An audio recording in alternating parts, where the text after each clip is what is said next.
you talk to your users first, and then you have the ideas about the product. Almost everyone does it in the opposite order. It's called product validation. If you find yourself thinking, I'm going to go talk to my users to validate my product idea, you've gone horribly off the rails. You do it in the other order. You don't talk to users to validate your product ideas. You talk to your users to have your product ideas. And so I would just have a rule in general for people who want to have a voice in product design, is that they better talk to the users and look at the data too. If you haven't talked to users and you haven't looked at data, you don't get to have opinion about the product.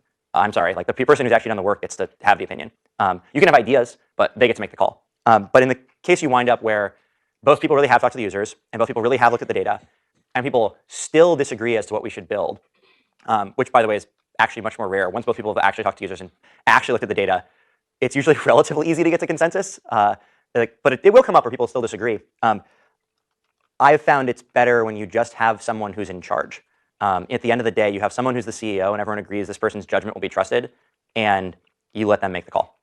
Don't avoid conflict, talk about it, argue about it, but then you have someone who just gets to make the call, because anything else leads to just decision making that's far too slow for a startup.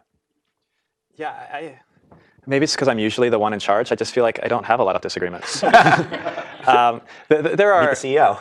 Yeah. Largely, I find the situation I'm in, I say one of two things a lot, which is I don't want to argue about it if we can just test it. And I'm very willing to be surprised on this. I'm probably right, but this isn't getting into my top 3 important things to worry about today. So let's just see.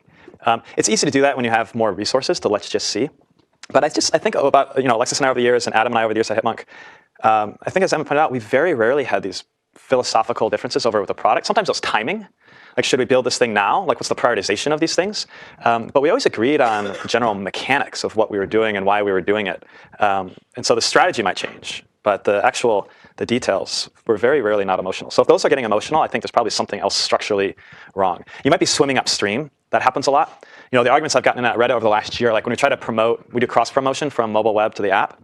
It just doesn't feel great. It works, and we like the numbers going up, but it's not really with the user's best intention in mind all the time. Sometimes it drifts into this, it's good for the company, but maybe not for the users. And when you're in those situations, that's usually when the disagreements come out. And you're not really arguing about the feature anymore. You're arguing about short-term or long-term, or best for the business or best for the users. And then when you beat at it and beat at it and beat at it, eventually you come to a solution that actually feels right. And when it meets your intuition, you don't feel like you're fighting the technology, you're not fighting the users anymore. Those are usually situations I look out for.